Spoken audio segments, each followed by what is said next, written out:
Assalamualaikum warahmatullahi wabarakatuh. Perkenalkan, nama saya Haikal Mumtajul Hakim, NIM 119303040.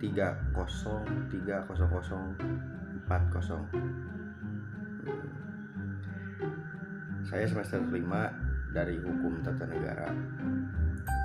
Akan sedikit mengulas tentang materi-materi video-video di diskusi 2 sampai ke akhir. Pertama-tama dari diskusi kedua, hukum dan administrasi pemerintahan daerah. Nah, dari apa yang saya pahami pada poin proses lahirnya pemerintahan daerah, adanya alasan-alasan pembagian kekuasaan secara virtual dan pembentukan pemekaran daerah. Nah, lahirnya pemerintahan daerah tertentu ada beberapa faktor, diantaranya konsekuensi dari adanya kekuasaan yang terdapat dalam trias politik bertujuan untuk mengefektifkan pemerintahan daerah tertentu. Nah, dianutnya konsep negara kesatuan yang tertuang dalam pasal 1 ayat 1 Undang-Undang 1945. Nah, selanjutnya negara kesatuannya menjadi poin kedaulatan tertinggi ada pada pemerintahan nasional, penyerahan pada kekuasaan daerah, dan tidak adanya satu pemerintahan yang lebih rendah. Selanjutnya, dari apa yang sudah dijelaskan pada periode tersebut, dapat saya pahami konsep dasarnya bahwa hukum itu terbagi menjadi dua. Yang pertama, hukum tertulis dan tidak tertulis. Selanjutnya, apa yang menjadi unsur-unsur hukum yang penting? Di antaranya kumpulan peraturan, pemerintahan, larangan, saksi yang bersifat memaksa. Nah, itu yang terakhir. Nah, tidak terlebih pada pengertian administrasi, pengertian pemerintahan, dan pengertian manapun lah yang sudah dijelaskan. Hal tersebut yang dapat disimpulkan adalah di mana undang-undang yang mengatur proses penyelenggaraan pemerintahan daerah adalah Undang-Undang Nomor 23 Tahun 2014 tentang pemerintahan daerah. Dari apa yang dapat saya pahami dan saya simpulkan dari video tersebut, penyelenggaraan Pemda terdapat beberapa asas, di antaranya pertama, asas desentralisasi, kedua asas dekonsentrasi, ketiga asas pembantuan, keempat asas kebijaksanaan. Nah, yang pertama yang kita ulas yang desentralisasi, yang berarti penyerahan kekuasaan pemerintahan oleh pemerintah pusat kepada daerah. Pemerintah pusat kepada daerah otonom berdasarkan asas otonomi. Alasan dianutnya desentralisasi karenanya untuk memperluas roda pemerintahan, luasnya wilayah Indonesia, keadaan Indonesia yang pluralistik dan lain-lain.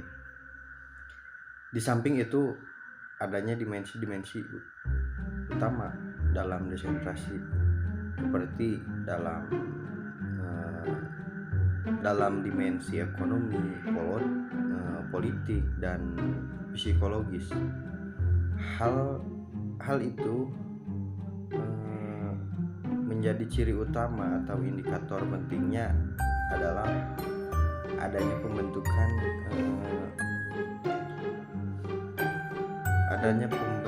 perencanaan dan penyerahan. Nah, pemencaraan ini terjadi karena daerah, bukan perorangan yang dipancarkan. Nah, selanjutnya kita ke pertemuan 6, masih review video materi tentang ajaran rumah tangga dan daerah. Nah, pada pertemuan dengan topik pembahasan tersebut, adapun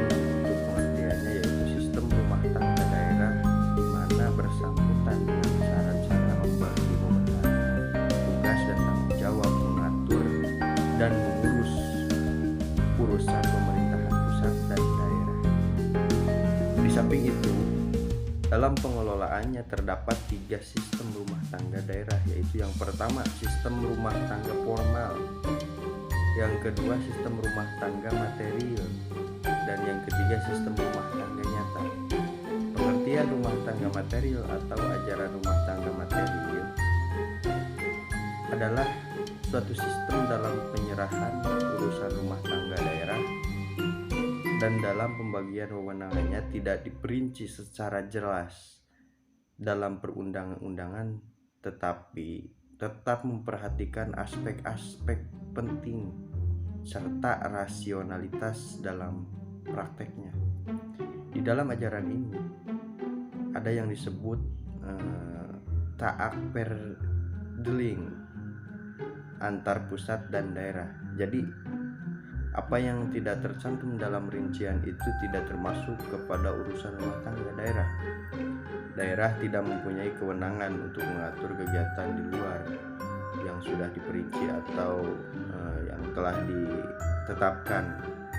Nah, dalam sistem ini mengambil jalan tengah antara ajaran rumah tangga material dan rumah tangga formal. Kita secara jelas lah, secara terlanjutan tidak membahas yang secara detail dengan tidak melepaskan prinsip sistem rumah tangga formal. Konsep rumah tangga real bertitik tolak dari pemikiran yang mendasarkan diri kepada keadaan dan faktor yang nyata, berdasarkan diri kepada keadaan dan faktor-faktor yang nyata untuk mencapai keserasian antara tugas dengan kemampuan dan kekuatan, baik yang ada pada daerah sendiri maupun pusat. Dengan demikian, pemerintah pusat memperlakukan pemerintahan daerah sebagai bagian yang tidak terpisahkan dari pusat.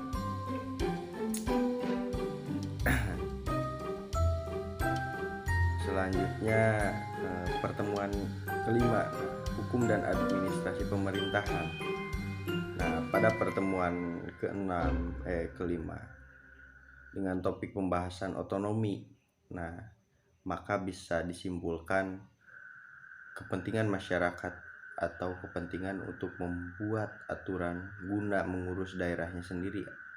Adapun jenis-jenisnya yaitu yang pertama otonomi material. Ini ditegaskan bahwa untuk mengetahui suatu urusan menjadi rumah tangga sendiri harus dilihat pada substansinya. Karena otonomi material atau rumah tangga material, dalam otonomi bentuk ini kewenangan daerah otonomi dibatasi secara positif, yaitu dengan menyebutkan secara